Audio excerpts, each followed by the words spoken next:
변화의 타이밍에 맞추는 용기가 무엇인지 이걸 보여주는 어떤 전형적인 이미지인 것 같아요. 자기가 결심을 한 것을 이루기 위해서 도전했을 때 어떻게 이것을 이룰 수 있는 걸 아주 전략적으로 잘 짜거든요. 용기만 내서는 성공하는 게 아니고 용기를 내서 결단한 것을 실현할 수 있는 치밀하고 정교한 전략이 필요한 거죠. 그럴 때 제우스가 보여줬던 거는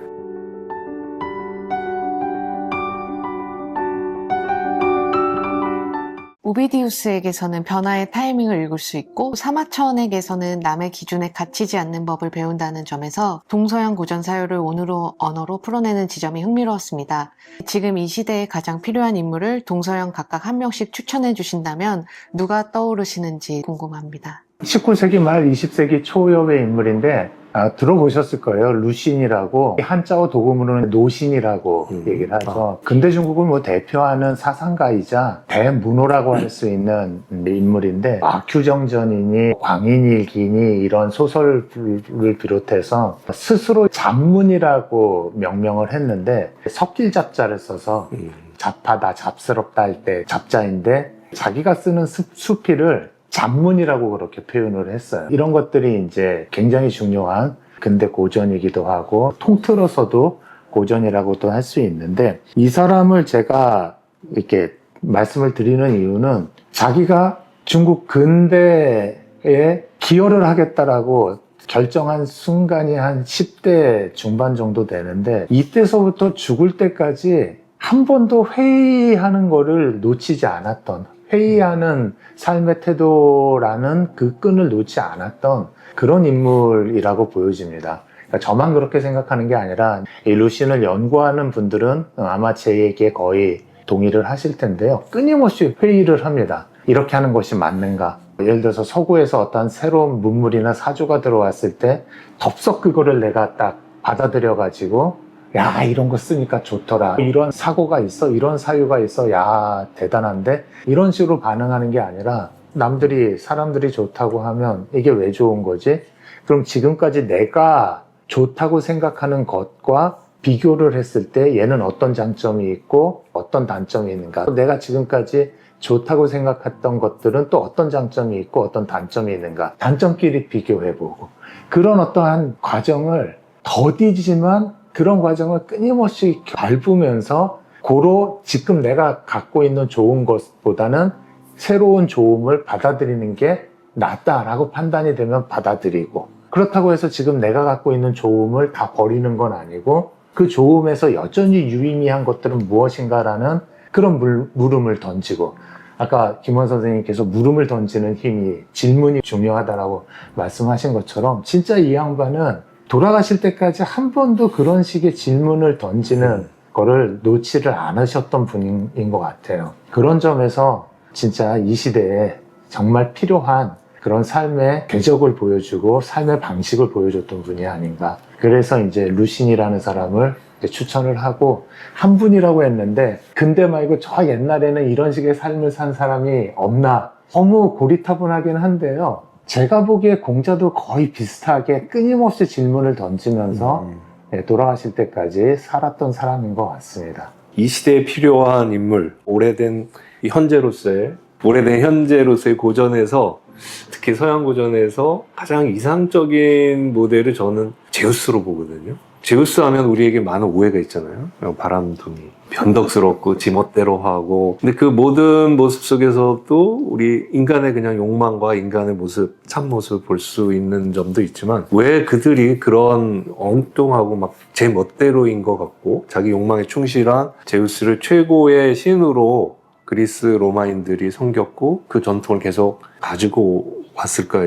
이게 제가 던졌던 질문인데요. 그 제우스를 조금 더 깊이 이렇게 들여다보면은 그 이야기 속에서 어렸을 때 아버지의 그 폭력을 피해서 이렇게 숨겨져 자라거든요. 어느 순간 이 시대를 바꿀 수 있는 유일한 인물이 너다. 그랬을 때 너의 아버지가 너의 형제들을 다 잡아먹고 이 세상을 폭력적으로 다스리고 있다. 네가 일어서서 이 세상을 바꿔라. 이렇게 제안이 들어올 시점이 있었거든요. 그 시점을 만약 제우스가 놓쳤다면 폭력적인 세계를 변화시킬 수 있는 기회를 놓치게 되는 거죠. 완전히. 개인적으로도 그렇고 세계 자체로도 그렇고. 그때 고민이 많았을 것 같아요. 자기는 그냥 아무것도 모르고 이렇게 자라와서 청년이 되는 그 시점인데 갑자기 이 세상을 지배하고 있는, 그것도 폭력적으로 지배하고 있는 아버지에게 도전해라. 그럴 때 상당히 두려웠을 거예요. 내가 굳이 도전을 해야 되나? 이런 걱정도 많았을 테고, 그 시대의 요청이라고 그럴까? 그것을 외면하지 않고 두려움을 극복하고 그래 한번 해보자. 실패의 공포도 이겨내고 도전했던 그 모습에서 용기의 진정한 의미가 뭔지, 변화의 타이밍에 맞추는 용기가 무엇인지, 이걸 보여주는 어떤 전형적인 이미지인 것 같아요. 자기가 결심을 한 것을 이루기 위해서 도전했을 때 어떻게 이것을 이룰 수 있는 걸 아주 전략적으로 잘 짜거든요. 용기만 내서는 성공하는 게 아니고 용기를 내서 결단한 것을 실현할 수 있는 치밀하고 정교한 전략이 필요한 거죠. 그럴 때 제우스가 보여줬던 거는 지혜롭게 이 사태를 해결하기 위해 준비하는 모습. 그러니까 용기를 내서 도전하고 그 용기 있는 도전을 성공하기 위해서 지혜롭게 대책을 만든 다음에 결국 그 용기와 지혜의 덕분으로 이제 승리를 거두죠. 승리를 거둔 다음에는 아버지의 잘못된 그 전철을 밟지 않기 위해서 내가 어떻게 해야 될 건가를 고민하면서 나의 아버지는 모든 것을 차지하고 독점하려고 했기 때문이다. 그러니 내가 성공을 거두기 위해 나를 도와줬던 사람과 이 성공의 성취를 나눠야 된다. 그러면서 이렇게 나눠 갖는 모습을 보여주거든요. 저는 그게 독점하고 싶은 욕망에 대한 절제와 각각의 사람들에게 제 몫을 나눠준다는 정의를 실현했다고 볼 수 있지 않나. 그런 점에서 제우스가 어떻게 보면은 우리가 인생을 성공적으로 살아갈 수 있는 미덕이 무엇인가를 이야기 속에서 잘 보여줬고, 그 이야기는 결국은 그리스 로마인들이 수천 년 동안 입에서 입으로, 기억에서 기억으로 자기 자식들에게 성공의 비결, 또 삶의 지혜를 이렇게 전해준 거라고 보고 있거든요. 여기에는 제우스라는 한 신의 모습 속에 그리스 로마인들의 수천 년의 지혜가 응집되어 있다라고 볼 수 있다고 저는 그렇게 보고 있습니다. 그러니까 그런 점에서 제우스를 잘 들여다보면 서양뿐만 아니라 우리의 삶을 잘 이끌어 나갈 수 있는 삶의 원칙과 지혜와 미덕은 무엇일지, 역량은 무엇일지, 이런 것을 잘 배울 수 있을 것 같아서 저는 일단 제우스라는 인물을 한번 소개해드리고 싶습니다. 강조하고 싶습니다. 고전은 자신이 어떤 경험을 했는지에 따라 그때그때 다르게 읽힌다고 생각합니다. 현실이 막막할 때 고전에서 얻을 수 있는 답도 그만큼 다양할 것 같아요. 그것이 세대와 지역에 따라 달리 읽히는 경우도 있고 한 사람의 생애에서도 매번 그의 경험치만큼 다르게 읽히지 않을까 싶은데요. 교수님들께서 읽을 때마다 매번 새롭게 느껴지는 고전이 있다면 어떤 게 있으신지 궁금합니다. 모든 고전이 다 그런 것 같아요. 10살 때 읽었을 때, 초등학교 때 만화로 보고 그림책으로 보던 거, 중고등학교에 올라가서 국어 시간에 짤막짤막하게 단편을 본 거, 대학에 와서 통째로 보고 10대 때 본 거랑 30대 때 본 게 다르고 30대 때 본 거랑 40대 때 본 게 다르고, 그런 점에서 한 고전만이 그런 게 아니라 모든 고전이 다 그런 것이 아닌가. 그렇기 때문에 고전이지 않은가. 나이가 먹어가도 시대가 변해도 계속 어떤 의미를 주기 때문에. 근데 단 하나를 꼽아라 그러면은 호메로스 작품 중에 오디세이아라는 작품을 꼽고 싶어요. 오디세우스라는 트로이아 전쟁의 영웅이 전쟁을 끝내고 집으로 돌아가는 중에 10년 동안 이리저리 헤매는 이야기거든요. 다양한 폭력의 동료들을 잃기도 하고 자신도 고통을 당하기도 하고 많은 그 괴물들도 만나고 아름다운 요정들과 여신들의 유혹도 당하고, 그런 점을 보면서 어렸을 때는 그냥 그게 자체가 재밌었어요. 와, 신난다. 어떻게 되나 이러면서 대학 들어와서는 통째로 한번 읽어보면서 좀 더 다른 의미로 읽혔죠. 그것 때문에 어쩌면은 제가 고전학자가 돼야겠다라는 결심을 하게 된 것도 있는 것 같아요. 계속적으로 강의를 하면서 다시 보고 다시 볼 때 새로운 의미를 발견하게 되는데, 오디세이아라는 그 작품 속의 주인공 오디세우스는 그냥 이야기 속의 인물이 아니라 나를 비롯해서 모든 사람이 겪을 수 있는 일들을 상징적으로 보여준 게 아닌가 이런 생각이 들었고요. 단순하게 재미있게 읽었을 때와 그 모험의 과정 속에서 아름다운 여신과 요정의 유혹, 또 어떨 때는 폭력에 맞서서 싸워야 될 때가 있었고, 또 어떨 때는 이쪽으로 피해도 희생이 되고 저쪽으로 피해도 희생이 됐을 때 어떤 선택을 해도 고통스러울 수밖에 없을 때 또 선택하는 이런 모습을 보면서 그 제 나이대의 욕망과 제 나이대에 겪게 되는 일에 따라서 보이는 게 좀 달라졌던 것이 있어요. 제가 책을 읽고 고전에 관해서 가치를 얘기할 때 인용하는 구절인데, 버지니아 울프라는 작가가 그런 말을 했대요. 자기 인생을 자기 독서의 역사로 이야기할 수 있는 사람은 인생을 풍요롭게 산 사람이다. 10살 때 읽었던 책 오디세이아는 이랬어. 20살 때 읽었던 이게 보였어. 30살 때 보였던 이렇게 이었어. 제가 말을 쭉 한다면 제 삶을 오디세이아라는 독서의 역사로 얘기하는 거잖아요. 제가 어려웠을 때 읽었던 어린 왕자를 얘기하면서 제 삶을 얘기할 수 있고, 그런 점에서 고전이 갖는 힘을 새롭게 얘기할 수 있을 것 같아요. 어떤 고전이 아니어도 어떤 책의 독서의 역사로 자신을 계속 비추어보는 경험을 해보시면 좋겠다라는 생각을 해보게 됩니다. 다 받아 적어야 되는 그 금과 옥조 같은 말씀이시고요.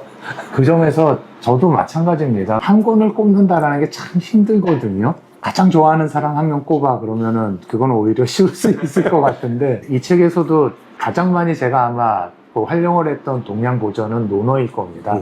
루신에 대한 거를 한두 번 정도 언급했던 것 같은데, 그만큼 또 꼽고 싶은 건 루신의 잡문, 우리한테 익숙한 표현으로 바꾸면 수필집 같은 것들. 제가 꼽는 이유는 고전을 읽게 되는 혹은 읽고자 하는 그런 계기가 뭘까라고 했을 때, 저 같은 경우는 좀 답답할 때 읽었던 것 같아요. 제 자신에 대해서, 자신의 삶에 대해서, 사회에 대해서 뭔가 이렇게 정리까지는 할 수 있는데, 정리로는 이게 어떤 문제가 해결되지 않는, 보다 심층적인 통찰이 필요하다거나 그러한 것들이 뒷받침되지 못함으로 인해 가지고 좀 이렇게 답답해서 계속 껄쩍지근하게 뭔가가 앙금처럼 남아있는 그런 상태에서 이러한 고전들을 접했을 때 정리가 되는 통찰 같은 것들을 얻어낼 수가 있어서, 그런 점에서 이러한 고전이 뭐 지금에도 또 앞으로도 여전히 유용하지 않을까, 삶의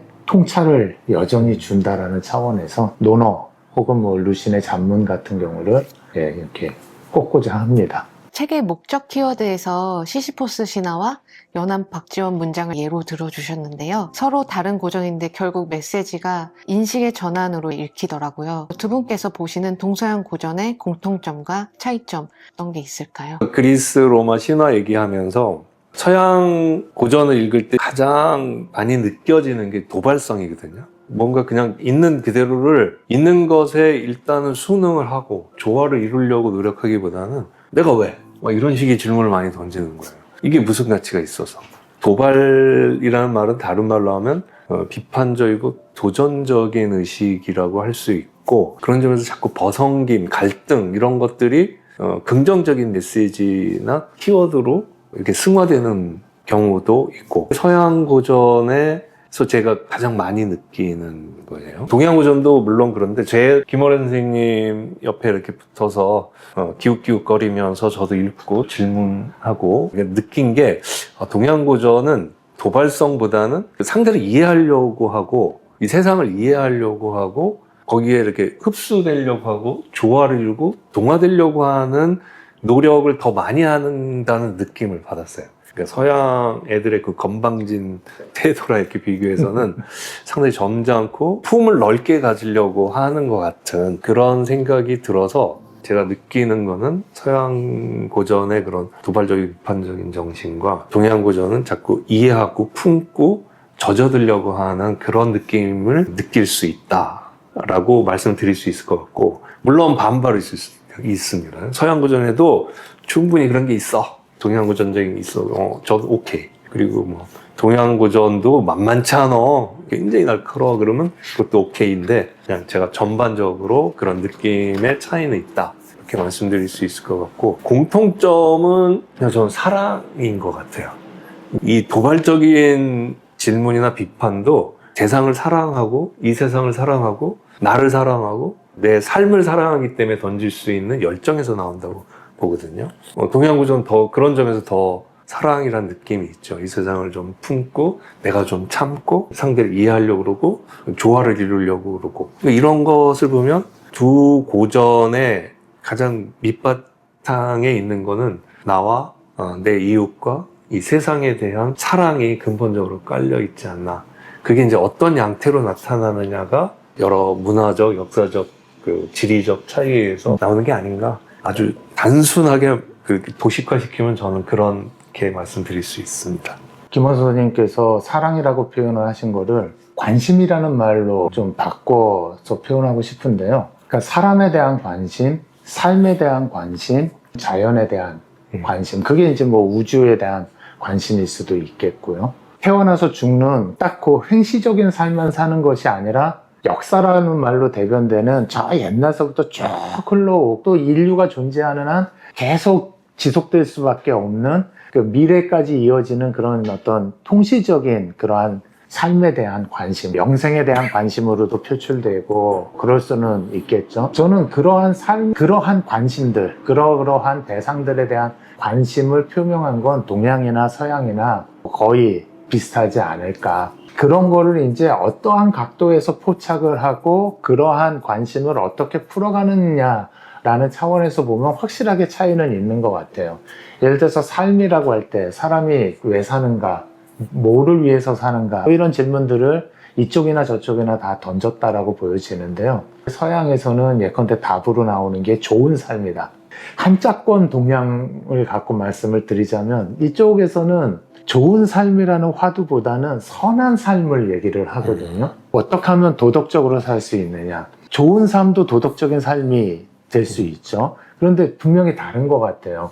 내가 좋아하는 게 다 도덕적으로 선한 거는 아닐 수도 있기 때문에, 그렇기 때문에 좋은 삶이라는 화두를 던지는 것과 선한 삶이라는 화두를 던지는 건 확실히 다른 것 같아요. 이런 식으로 관심은 동일하다 할지라도 구체적으로 포착하는 지점들은 다르고 포착하는 방식도 다르고, 예를 들어서 서양 같은 경우는 왜라든지 아까 말씀하신 것처럼 내가 왜 아버지가 만들어 놓은 질서 속에 순응해야 되는데 왜라든지 무엇이라는, 그러니까 좋은 삶 하면 그런 화두가 던져지면 좋은 삶이 뭔데 그거를 풀어갔다라고 한다라면 이쪽에서는 그런 질문들이 안 던져진 건 아닌데요. 예컨대 선한 삶이다 그러면 그게 뭔데? 라는 질문보다는 그래서 어떻게 살아야 되는데? 라는 쪽으로 이제 질문이 많이 가죠. 그런 것들이 이제 차이점인 것 같아요. 기존 질서에 계속 이렇게 부딪혀가면서 자신의 세계를, 질서를 열어가고 빚어가는 이런 것들을